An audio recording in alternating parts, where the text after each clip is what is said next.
Hi everybody. Today the topic would be COTI, that is catheter associated urinary tract infection.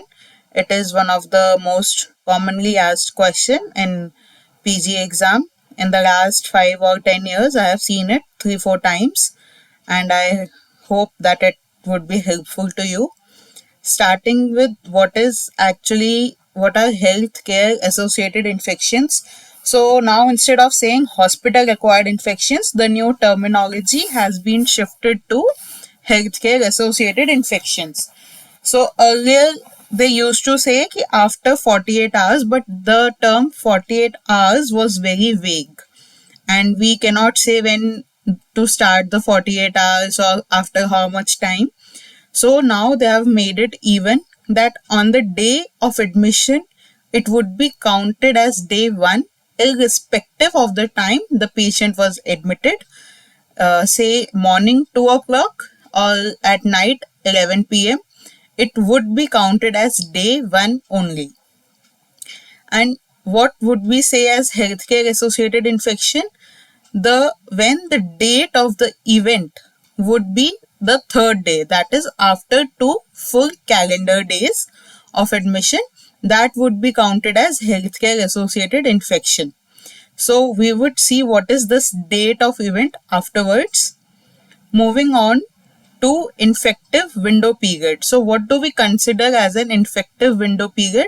So it is basically a 7-day time frame in which the case definition of COTI should be met. All for that case, any healthcare associated infection ka definition should be met. So if let's say that on the fourth day of admission, the patient has the date of event is day 4, so 3 days before and 3 days after, and that date of event would include your infective window period. As you can see from this short table I have made, on day 4 the date of event was present, and 3 days before, 3 days after, and the date of event includes your infective window period. Now we are repeatedly saying this word date of event, date of event. So what actually is date of event?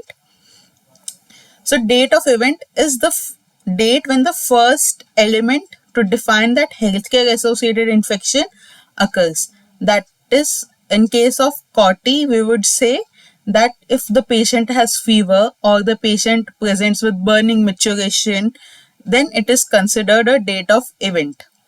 Or what would be the date of event? Like I collect a sample, urine sample from patient today, and in the report I see that the patient has bacteriuria, or the patient has, to be precise, I would say that the patient has significant bacteriuria. That means the patient has urinary tract infection. That day I would say is the date of event. Make sure to highlight the point that it's the date of specimen collection and not the date on which the sample was actually processed or the sample was reported. The date of sample collection or the date of the first symptom to occur. That so why we are saying the date of symptom, the day of symptom, because if the patient previously had, let's say, UTI, so patient might have some symptoms, that is, let's say, fever and burning maturation only on at least first 2 calendar days of the admission.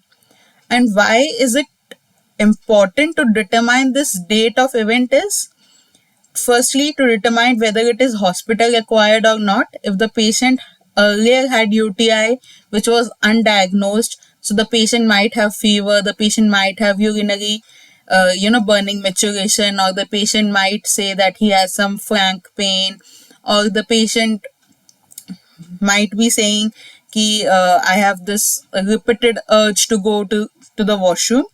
Then location of attribution. So at which location the patient actually developed this hospital acquired infection, maybe in ward, maybe in intensive care unit. Then device association, that whether it is actually a catheter associated UTI or it is just a UTI which has no relation to the catheter, even if the catheter is present. And then to determine repeat infection time frame, we would again see what is repeat infection time frame ahead. So what is location of attribution? So it is an inpatient location where the patient was assigned on the date of event. Now this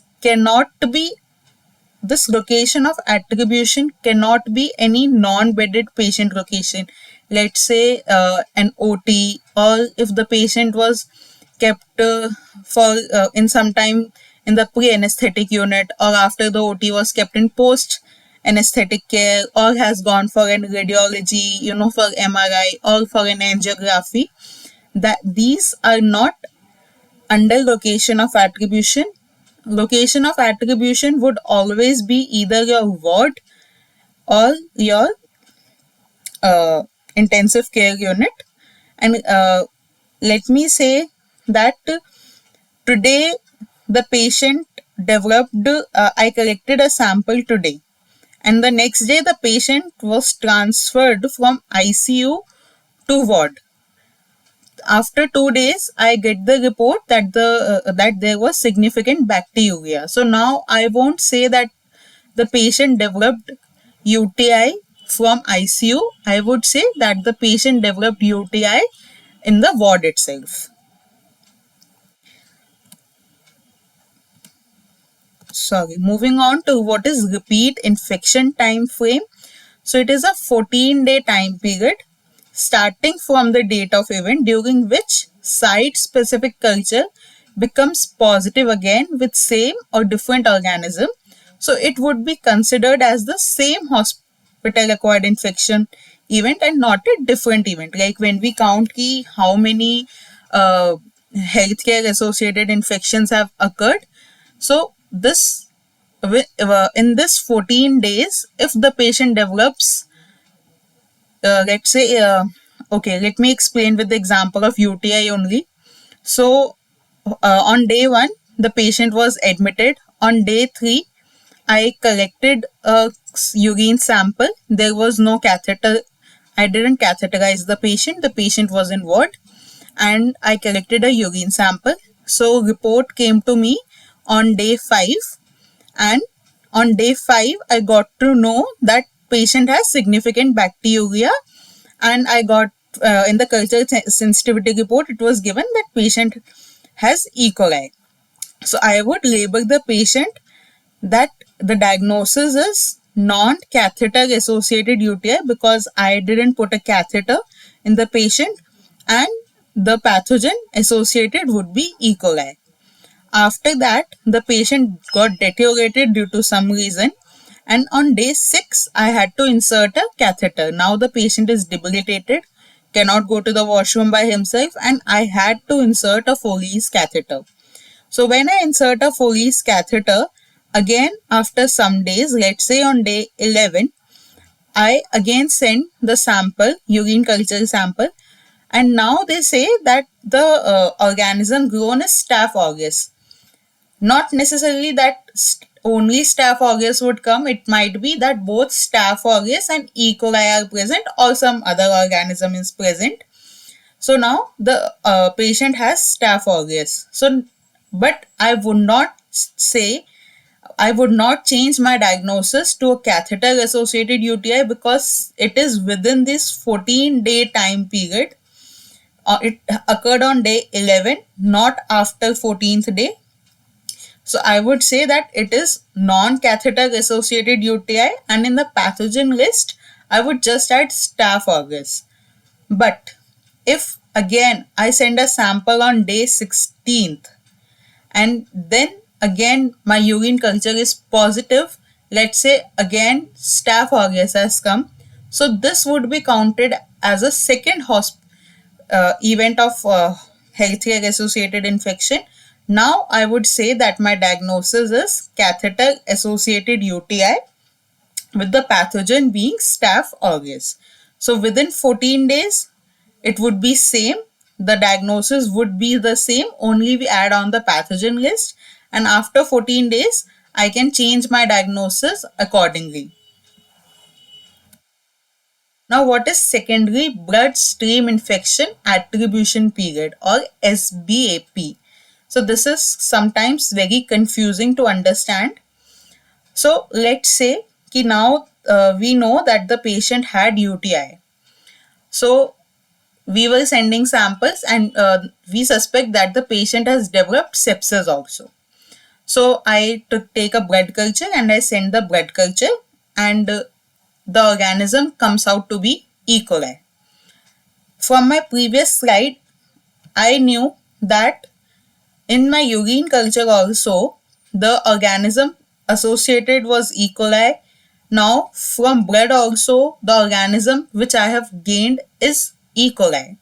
So, I would say that this bacteria has actually came into the blood from the urinary tract, and so this is a secondary bloodstream infection. That is what I have written here, that it is a 14 to 17 day time period starting from the first day of infective window period. In the repeat infection time period, the first day which I was considering was my day of event, and but in SBVP I was saying that the first day is the first day of infective window period. So I will add 3 more days in my repeat infection time frame. So 14 day for RIT and 17 days for SBAP. So 17-day period starting from the first day of infective window period, that is day 1 from here, and the organism matches the site specific infection E. coli. So this is a secondary bloodstream infection. Moving on to what is actually COTY, how do we define it? So we define a COTY, that is when a UTI occurs with an indwelling catheter should be placed for more than 2 consecutive days at an inpatient location. That is, obviously the patient is hospitalized on the day of event, with day of device placement being day 1. So let's move back to this first slide. So now let's say that on day 1 I catheterized the patient, and on day 3 I collected the urine sample and it was positive. Then only I would say that this is attributed to my catheter. If I catheterize the patient on day 1 and I collect the sample on day 2 and it turns out to be positive, so I would just say that it is non-catheter associated UTI, because the catheter was in place for just 1 day and not for 2 days. So 2 days for to say it is HAI, and 2 days to say that it is actually a device associated infection. So what can we say is actually a catheter? So any tube which we are leaving in place in the urinary bladder and connected to a drainage bag. Sometimes specifically in these ANC patients, what we use is a red color normal silicone catheter जिसको हम एक बार insert करते हैं, so that फिर patient when the urine comes out we take the catheter out and we throw it. तो उसको हम catheter consider नहीं करेंगे. So we need to know what should not be included as a catheter. Our condom catheters, our straight in and out catheters, or our red silicone catheters, the nephrostomy tubes. जिन patients को kidney problems होती है उनको हम percutaneous नेफ्रोस्टमी tubes insert कर देते हैं. They are inserted in the kidney and not in the bladder. So again, not counted any ileal conduits or any suprapubic catheters, because these suprapubic catheters are not going through your urethra. वो directly सिर्फ bladder से to the drainage tube, urethra is not coming in between. Again, as how to associate a catheter used to UTI, which I have talked earlier. So let's say on patient was admitted, and the today is the third day of its hospital. So now if any infection occurs, the it would be considered as a HAI. So the patient was admitted, and on day third itself, I inserted a urinary catheter. Now again on day 5 I removed the catheter, but due to some reason I reinserted on day 6th. So I would count the catheter. I would just say that the even if I've removed the catheter on day 5 and reinserted it on day 6, so my catheter day would be counted as this would be day 1, day 2, day 3, day 4. Day 5. I would not skip a day here. If the catheter was not in place for one whole calendar day, so again my catheter day would have to be counted again. So I removed the catheter in patient B on March 3rd. On March 4th, there was no catheter. On March 5th, due to some reason, I had to insert the catheter again. So for one full calendar day, the patient did not have any Foley's catheter inserted. So now this March 5th would be day 1 of my catheter. Now on March 6th, if the patient develops UTI, it would not be associated with my catheter. It would be a simple non-catheter associated UTI. On March 7th, if the patient develops UTI, I would say that okay, it is a catheter associated UTI. So what is the epidemiology? Obviously, with time, the risk of infection increases because the bacteria gets time to colonize it to make biofilms. So the average risk is about 3 to 7% per catheter day. And at the end of 1 month, there is 100% chance that the patient would develop a UTI. You would have seen patients in hospitals जिनको हम admit नहीं करते but उन्हें हम catheter लगा देते हैं और वो उनको हम घर भेज देते हैं. तो अब अगर इन पेशेंट्स को भी हम we have to change, we have to see, we tell the relatives to clean the catheter properly, to empty the drainage bag properly, to take care of it, and to come for a repeated change of the catheter. So if in a short-term catheterized patient, usually only one bacteria is isolated, and as we have seen in UTIs, E. coli is the most common pathogen. Even in it was my thesis topic. So more than 70% of the patient had E. coli as the pathogen.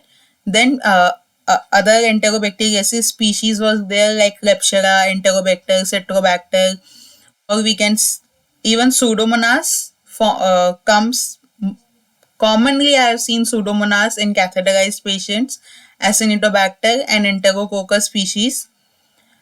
I would here only like to tell about the difference between gram negative, the gram positive, that is Enterococcus species.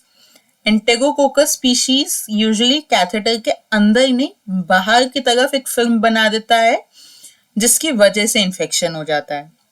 In long-term catheterized patient, it is mostly polymicrobial. You will get 2 or maybe even 3 bacteria, and other, unless and until it is specified that the patient was catheterized and we have collected the sample properly, इसको usually हम मतलब contamination करके निकाल देते हैं. And proteate tribe, Proteus actually comes very often in long-term catheterized patients. I've even seen Morganella come in such patients. Even Morganella with Enterococcus, I have seen it personally in long-term catheterized patients. So what is the pathogenesis? Now, as I said कि intraluminal spread भी हो सकता है और extraluminal spread भी हो सकता है. Extraluminal माने कि lumen के बाहर से. तो अब लूमेन के बाहर क्या हो सकता है? हमने पेशेंट को कैथेटर इंसर्ट करते वक्त हमने अपने हैंड हाइजीन फॉलो नहीं किया, we didn't wash our hands, we didn't, use sterile gloves, we didn't clean the genital area. और हमने बहुत इमरजेंसी में, स्पेसिफिकली व्हेन जब बहुत इमरजेंसी में पेशेंट को कैथेटराइज करना पड़ता है, उस टाइम हमारे जा सकता है। और बैक्टीरिया को अब एक सरफेस मिल गया है टू फॉर्म अ बायोफिल्म और टू गेट अटैच्ड। तो दिस एंटेरोकोकस बहुत कॉमनली एक्स्ट्रालुमिनल स्प्रेड से ही जाता है कि बाहर की तरफ एक फिब्रिनोजन की लेयर बन जाती है हमारे यूरेथ्रा में, और उसके ऊपर ये बैक्टीरिया चिपकता जाता है एंड इट कंटिन्यूज ग्रोइंग, और फिर ये पेशेंट को यूटीआई कॉज कर देता है। इंट्रालुमिनल स्प्रेड, अब open type drainage bags use नहीं होते हैं, तो it is less commonly seen, but फिर भी कॉटी का मोस्ट कॉमन कॉज हमारा इकोलाई ही माना गया है। इंडियन हॉस्पिटल्स में एक चीज जो बहुत कॉमन देखी जाती है कि 10 पेशेंट्स को कैथेटर लगा हुआ है, अब सबके बैग्स एम्प्टी करने हैं, तो वो एक ही जग लेके आएगा, जो वार्ड बॉय होगा एक जग लेके आएगा, उसी में सारे पेशेंट्स का बैग एम्प्टी करता चला जाएगा। So this is also a cause of spreading UTI. अब आपने एक का एम्प्टी किया, आपके हाथ गंदे थे, आपने दूसरे पेशेंट का भी ड्रेनेज बैग उसी से टच किया, फिर एम्प्टी उसी को किया, तो अब आपने एक का बैक्टीरिया दूसरे में ट्रांसफर कर दिया।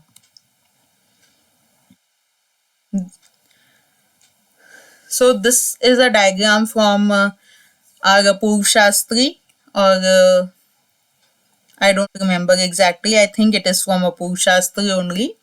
So कैसे exactly कहाँ से जा सकता है? So the first most common cause of UTI जो rectal flora, नॉर्मली जिन पेशेंट में कैथेटर नहीं भी होता, स्पेसिफिकली इन वुमेन वी से रेक्टल फ्लोरा, क्योंकि यूरेथ्रा का जो मतलब ओपनिंग है वो बहुत पास में हमारे रेक्टम के, तो जो रेक्टम का फ्लोरा होता है हमारा नॉर्मल फ्लोरा, वो माइग्रेट कर जाता है हमारी यूरेथ्रल ओपनिंग के तरफ, वहां पे कॉलोनाइज करना स्टार्ट करता है, बायोफिल्म बनाता है और अपवर्ड ट्रैवल करता है। ये हमारा इसके पास अपने पलाई की वजह से, फिम्ब्रे की वजह से एडेशन फैक्टर्स रिलीज करता है। So I would keep a separate class on the vigilance factors of E coli, जिसमें हम यूरोपैथोजेनिक और हमारे एंटेरोपैथोजेनिक इकोलाई की बात करेंगे। Then after rectal flora, what happens is कि catheter bypass the urethral sphincter। अब क्या हुआ कि यूजुअली जब स्फिंक्टर फॉर्म होता है तो एक टर्बुलेंस, एक स्पीड से यूरिन यूरेथ्रा से पास हुआ, पर अब इस कैथेटर ने क्या किया कि भाई हम कैथेटर जब भी डालते हैं तो हम बलून फुला देते हैं, तो फिर उसको हम थोड़ा सा खींचते हैं, लाइटली टक करके देखते हैं कि वो अपनी प्लेस पे है या नहीं, माने कि हम उसको पूरा यूरेथ्रा के एंड पे, पर उस बलून के आसपास स्पेस बचा हुआ है, यहाँ पे कुछ यूरिन कलेक्टेड रहेगा, वो एक नाइडस बनाएगा, प्लस ये जो हमारा कैथेटर जा रहा है ये एक लेटरल प्रेशर देगा हमारे यूरेथ्रा पे और डैमेज कॉज करेगा, जिसकी वजह से हमारा एपिथेलियल इंजरी होगी, और अगेन जहाँ भी एपिथेलियल इंजरी होती है वहाँ पे बैक्टीरिया का एडहेरेंस होना बहुत इजी हो जाता है। फिर फिब्रिन इम्यून, अब कोई भी फॉरेन ऑब्जेक्ट आएगा तो उस पर फिब्रिन जमा होने लगेगा। टॉकिंग अबाउट द एक्स्ट्रालुमिनल स्प्रेड, कि बाहर लूमन के बाहर हमारा मतलब कैथेटर पे, आउटसाइड द कैथेटर हमारा फिब्रिनोजन जमा होने लगेगा, जो अब एक सरफेस बन गया है फॉर बैक्टीरिया टू स्टिक, और एंटेरोकोकस ऐसे ही स्प्रेड करता है। So we can divide the risk factors into 3: device related, patient related and caregiver related.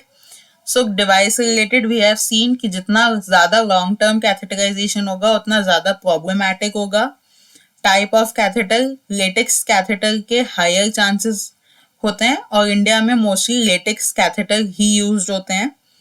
Patient related में फीमेल जेंडर्स हमेशा से यूटीआई से ज़्यादा प्रोन होते हैं, ओल्डर पेशेंट्स जिनको कोमॉर्बिडिटीज और भी हैं, जैसे कि डायबिटीज मेलाइटस है उन पेशेंट्स को, या और भी कोई इम्यूनो कॉम्प्रोमाइज डिसीज है और वो अपनी पर्सनल हाइजीन मेंटेन नहीं कर पा रहे हैं। बहुत बूढ़े लोगों में हम देखते हैं कि वो खुद तो मेंटेन कर नहीं पाते और फैमिली भी बहुत रिलेक्टेंट होती है कि ना वो प्रॉपर उनको नहा तो वो पाते ही नहीं है, स्पंज बाथ भी नहीं दे रहे हैं, उनके जेनाइटल एरिया काफी कंटामिनेटेड होता है।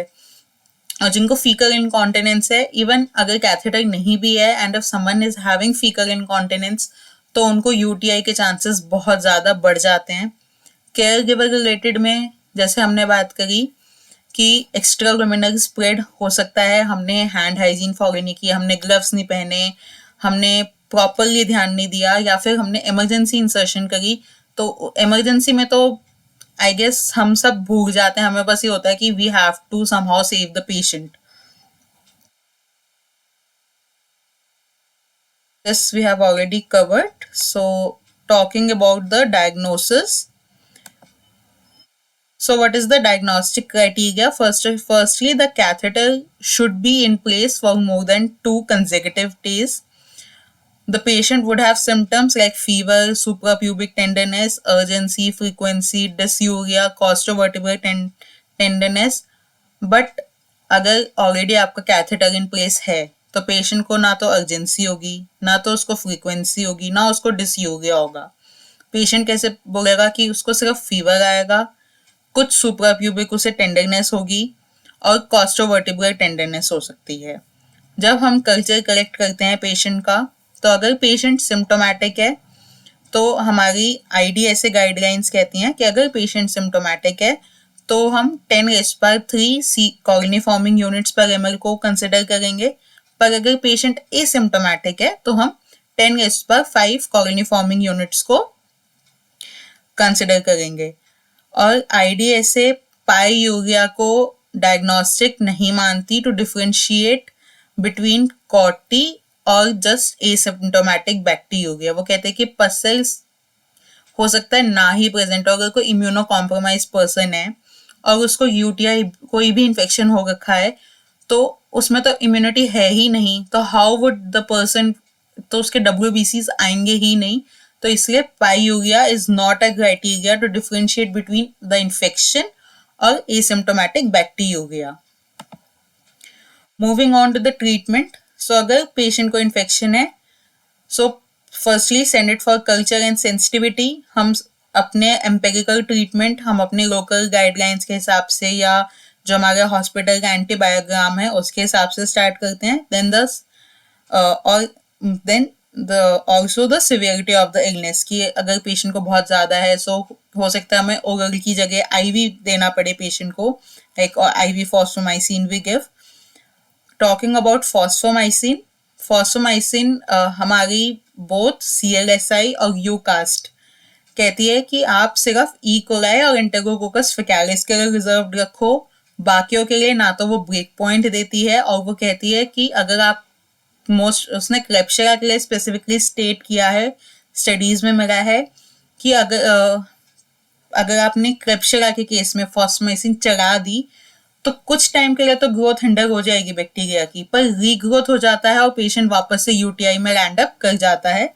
सो इन केसेस में हमको जो सेंसिटिविटी है आइसोलेट की उस पर स्टिक करना चाहिए। और ये भी देखना चाहिए कि अगर हमारे पास प्रोटीएट ट्राइब आइसोलेट आया है तो हमने पेशेंट को नाइट्रोफिगेंटाइन नहीं देनी, या फॉर एनी केस अगर अल्कलाइन यूरिन हम सस्पेक्ट करते हैं तो उसमें nitrofurantoin would obviously not work, क्योंकि nitrofurantoin as we all know works in acidic urine. अगर एसिम्टोमेटिक बैक्टीरिया है तो उसे प्रेगनेंसी में ट्रीट किया जाए या फिर छोटे बच्चों में, इन children be treated before any urological procedures, specifically any invasive urological procedure, or if the bacteria persists for more than 48 hours after catheter removal. मैंने catheter हटा दिया, 2 दिन बाद भी जब when I send for urine culture patient को significant bacteria है, so I would start the patient on the drug. What does NHSN surveillance diagnostic criteria say? So it has divided it into 3 parts. First is SUTI 1A, that is symptomatic UTI 1A, or तो it says कि it is catheter associated UTI in any age patient, माने कि एक indwelling catheter तो है for more than 2 days, patient also has symptoms, और हमारे पास at least मतलब 1 or 2 ऑर्गेनिजम्स आए हैं जिसमें से एक तो एटलीस्ट 10⁵ CFU पर ml है. अगेन IDSA गाइडलाइन से कि 10⁵ भी हम सिग्निफिकेंट कंसिडर करेंगे. NHSN से कि हम 10⁵ भी सिग्निफिकेंट कंसिडर करेंगे. सो ये एक डिफरेंस है. ये हम अपने लोकली जो हम देखते हैं ज़्यादा, या फिर हम लिख सकते हैं कि काइंडली कोरिलेट क्लिनिकली करके भेज सकते हैं. And all elements should occur in this infective window period, that मतलब उन 7 दिनों के अंदर ही ये सब हुआ है. So that is SUTI 1A. Then we move to SUTI और symptomatic UTI 1B. that सब कुछ सेम है फ्रॉम SUTI 1A, बस कैथेटर 2 दिन से कम में प्लेस था कि आज कैथेटर लगाया और कल ही पेशेंट को हमने सस्पेक्ट कर लिया कि भाई UTI है, तो इसको हम SUTI 1B के अंडर कंसिडर करेंगे और पेशेंट की कोई भी एज हो सकती है. देन SUTI 2, अगर patient less than 1 year of age है, अब चाहे उसका कैथेटर इन प्लेस है या मतलब 2 दिन से ज्यादा है या नहीं है, मतलब कैप पर कैथेटर तो है, चाहे वो 2 घंटे के लिए ही क्यों ना हो, और द पेशेंट हैज सिम्टम्स. बच्चों को फीवर के साथ कभी फीवर होता है, कभी हाइपोथर्मिया भी हो जाता है. बच्चे फीड लेना बंद कर देते हैं, they will get bradycardic, they will have lethargy और दे विल वॉमिट, और हमारा यूरिन कल्चर पॉजिटिव आता है तो हम उसको SUTI 2 में कंसिडर करते हैं. Then moving on to ABUTI और asymptomatic bacteriuria. So the catheter is in place, but there are no symptoms of UTI, so there cannot be symptomatic UTI. तो SUTI 1A 1B सब rule out हो गया, पर हमारे पास एक positive urine culture आ रहा है और साथ में हमने जो ब्लड कल्चर लिया था उसमें भी वही सेम ऑर्गेनिज्म हमने आइसोलेट किया है, तो हम इसे कहते हैं कि इस पेशेंट को एसिम्प्टोमेटिक बैक्टीरिया है. इसका ट्रीटमेंट गाइडलाइन सेम है कि या तो प्रेगनेंसी में, before any urologic procedures in children, या फिर आपने कैथेटर रिमूव कर दिया और उसके 2 दिन बाद भी पेशेंट को मतलब सिग्निफिकेंट बैक्टीरिया है. Now we need to know what organisms we have to exclude. तो बैक्टीरिया तो सारे इंक्लूड होते हैं, पर कैंडिडा स्पीशीज हम एक्सक्लूड कर देते हैं क्योंकि मोस्टली कंटामिनेशन होती है. एनी मोल्ड और एनी डायमॉर्फिक फंजाई और any parasite is not considered under कॉटी. कॉटी एक सर्वेलेंस टर्म है, it is not a diagnostic term, एक सर्वेलेंस टर्म है. एंड केयर बंडल अप्रोच जो मस्ट नो है, सो इट इज ऑल और none way of compliance, माने कि अगर आप या तो सब कुछ करो या कुछ मत करो, क्योंकि अगर आपने एक भी चीज इसमें मिस कर दी तो पूरा सिस्टम ही ब्रेक डाउन हो जाएगा. ये इसमें 3 to 5 एविडेंस बेस्ड एलिमेंट्स है, माने कि इन पे प्रॉपर पेपर वर्क है कि हाँ इनको यूज इन प्रोसीजर्स को करने से पेशेंट्स में कॉटी के चांसेस कम हो जाते हैं. So we have insertion bundle and we have maintenance bundle. In insertion bundle there should be an appropriate indication. ये नहीं कि भाई पेशेंट आया वार्ड में, कोई भी पेशेंट आया उसको कैथेटर डाल दिया. Personal experience, it happened with me. I just got admitted for a simple surgery and they catheterized me and I developed UTI. So that should not happen. Patient, there should be a proper appropriate indication. Sterile items should be used for insertion. A proper hand hygiene perform कीजिए. हमेशा items को sterile रखिए. ये नहीं कि आपने catheter लिया, उसे खोला, थोड़ी देर बाहर रखा है, आप चाय पीने चले गए, उसके बाद आके आप इंसर्ट कर रहे हो. The non touch technique for strict asepsis. Catheter बहुत लंबा होता है तो आप उसको टिप से ही खोलना स्टार्ट कीजिए, अपना लिग्नोकेन लगाइए, स्टार्ट इंसर्टिंग, और तब उसको धीरे धीरे बाहर निकालिए उसके रैपर से. ये नहीं कि पूरा एक साथ निकाल दिया, अब वो भैया कहीं हवा में लटक रहा है, कुछ पार्ट उसका झूल रहा है, कहीं और टच हो रहा है. सो maintain a non technique. Close drainage system होना चाहिए प्रॉपरली. अप्रोप्रिएट साइज का होना चाहिए कैथेटर, ये नहीं कि बहुत बड़ा डाल दिया, क्योंकि उस अगर आपने कैथेटर बहुत बिगर साइज का डाला है तो भी पेशेंट को इरिटेशन होगी, यूटीआई के चांसेस इंक्रीज होंगे. और कम डाला है, छोटा डाला है, तो भी पेशेंट को यूटीआई होगी, क्योंकि वो नाइडस बनाएगा, यूरिन रिटेंशन होगी. And it should be properly secured. जब हम बलून में हवा डाल फिल करते हैं, वाटर या air, whatever you are using, वो प्रॉपरली उस बलून को सिक्योर कीजिए. प्लस जो बैग होता है हमारा, वो मेंटेनेंस बंडल में हम देखते हैं कि जो बैग होता है, जो ड्रेनेज बैग होता है, वो ऐसे ही नहीं कि भाई जमीन पर छोड़ दिया या कहीं भी लटका दिया. वो बैग हमेशा हमारा फ्लोर से अबव होगा, माने कि फ्लोर को टच नहीं करेगा, पर ब्लैडर लेवल के बिलो होगा, ताकि कोई भी मतलब रिगर्जिटेशन ना हो, कोई बैक फ्लो ना हो. कैथेटर को डेली